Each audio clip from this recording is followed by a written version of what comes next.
19 NHS worker Charlotte was at her lowest, believing there was no way forward. She made the devastating decision to step onto live train tracks, but fate, or rather a train driver called David, intervened. He managed to stop just in time and help her to safety.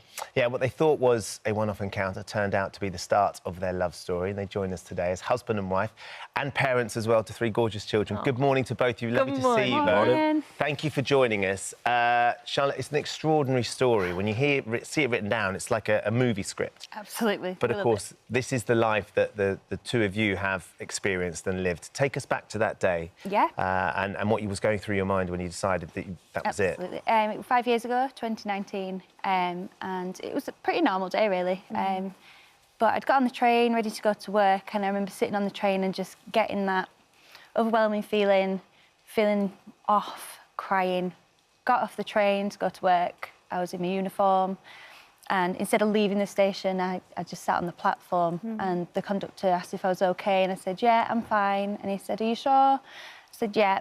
And then when the train moved out of the station, I just made an impulsive decision to jump off onto the track. Had you had thoughts like that previously, or was it the first time that you were overwhelmed by how you were feeling and just decided that you needed to end your life? I've been in the mental health system about 20 years now, so it's not new, but I've never sort of done anything quite so impulsive before. And what do you think it was that made you get onto the tracks? I'm not really sure what it was that triggered it. It was a snap moment, and I just thought, do you know, I really feel like I've had enough. And I just jumped. You were incredibly lucky because essentially, was it a camera saw you walking onto the tracks? I'm not sure who raised the alarm, but when I was sat there, a train started coming towards me and then stopped. Right. I went into panic thinking, OK, this isn't what's supposed to happen now. What do I do? Yeah. And I sat there and then I saw a man getting off. I went into even more panic and I thought, he's going to tell me off, he's going to shout at me, I'm going to be in loads of trouble. But no, he came and introduced himself and said, you know, we'll sit and talk until it feels better. And that's what we did. And that lovely man is that lovely man sitting there right now. David, what went through your mind? And did you receive a call to say, we have somebody on the track, slow the train down? Yeah, I'd received a call from the signaller, and he advised me that there was somebody on the tracks, and I drove at caution to that location, obviously where I found Charlotte.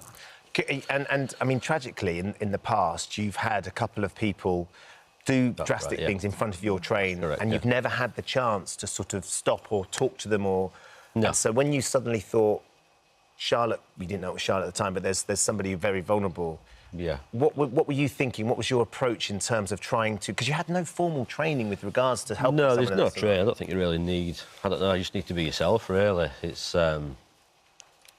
It was a matter of just getting Charlotte to safety, really, and making sure she was fine. Obviously, you don't know what sort of situation you're going to go into yourself. No, you don't know who that person is. No. That's a complete stranger, but you know they're in trouble in some way, shape or form. Yes. And you still went over there, got out your train, and what did you say to each other, first of all, and what did you talk about? Can you remember? I basically just asked if she was having a bad day.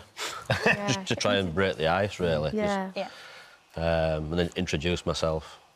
We just talked about life, really. It wasn't anything sort of groundbreaking or, you know, we just talked about life experiences and things that we've both been through. And, and about half an hour later, he managed to convince me to go on the train. So to get back on the train, get off at the next stop. That's it. Yeah. And then, of course, you know, you go off where you go off. David, you've got to carry on with the rest of your day. You've got a train full of commuters that are trying to get delivered to work, who are, you know, obviously been waiting for this to happen. Yeah. How did you process what you'd been through with this woman on the tracks, who you then knew was Charlotte? Yeah, it was difficult rest of the shift, to be fair. I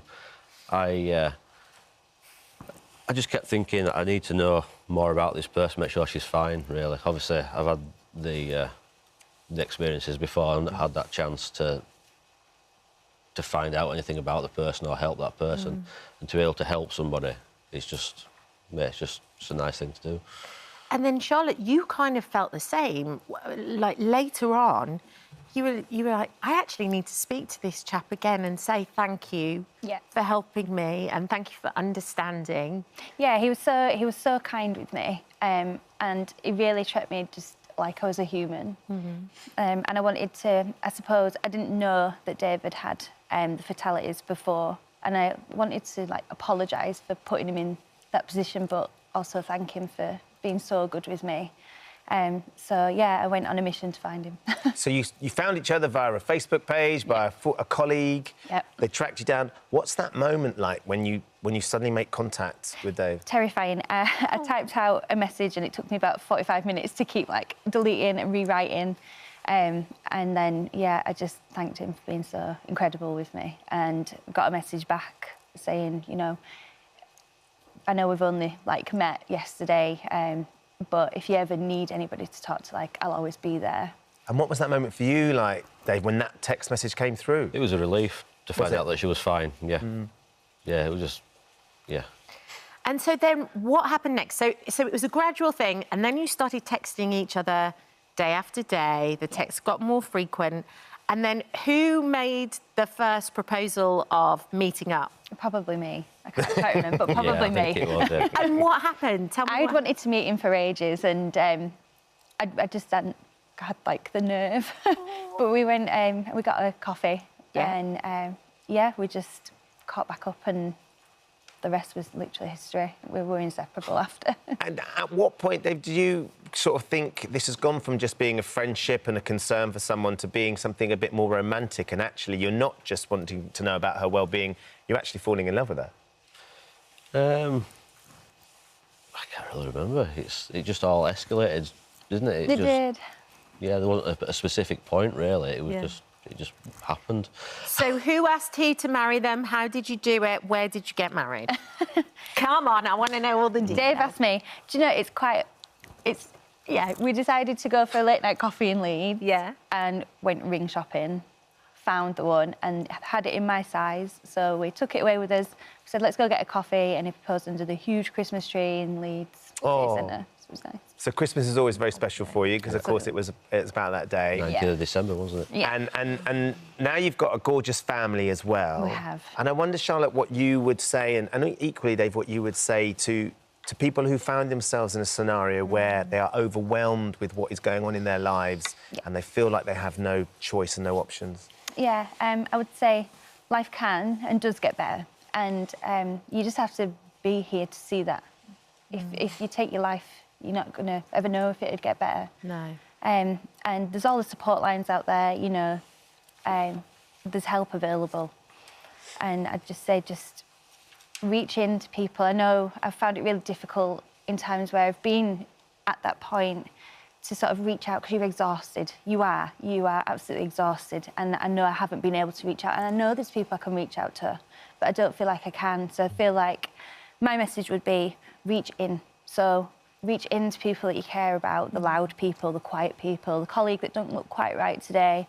You know, we owe it to each other to be caring about each other enough to check in with each other. And be compassionate. You never know what's going on in somebody else's life. Absolutely not, no. And what happened on that day is you were so compassionate, Dave, and it changed everything. Yeah. It did. In the blink of an eye. I just think there's something magical about that, because that decision that you could have made that you didn't because Dave was there means that there's beautiful wedding pictures, there's an amazing family. I mean, look at these gorgeous pictures.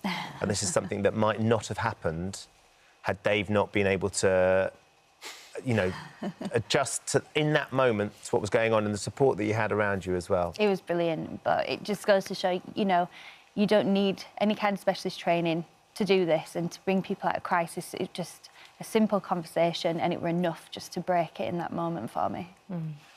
We were talking about the film rights to the story. Once you've written it, who are we casting in the roles? It's got to be Jodie Comer for me. Excellent. Jodie Comer, and Dave, you're going to be... I've no idea. By default, Tom Hardy. Tom Hardy. I think we understand where Charlotte's coming from. Exactly. Thank No you resemblance. for coming in. It's been lovely to see you, and I know that you want to share your story because, you know, at this time of year it gets tough for people and to understand that there's options. Yeah. There's always something. There's always somebody to talk to. Always. Amazing. Thank you. Lovely to meet you both. If you've been affected by anything we've just discussed, you can find details of helplines. Oh, hello. Thank you for visiting our This Morning YouTube channel. We upload tons of new content every single day. So hit the subscribe button, like all the videos, and don't miss out. We'll see you in the morning.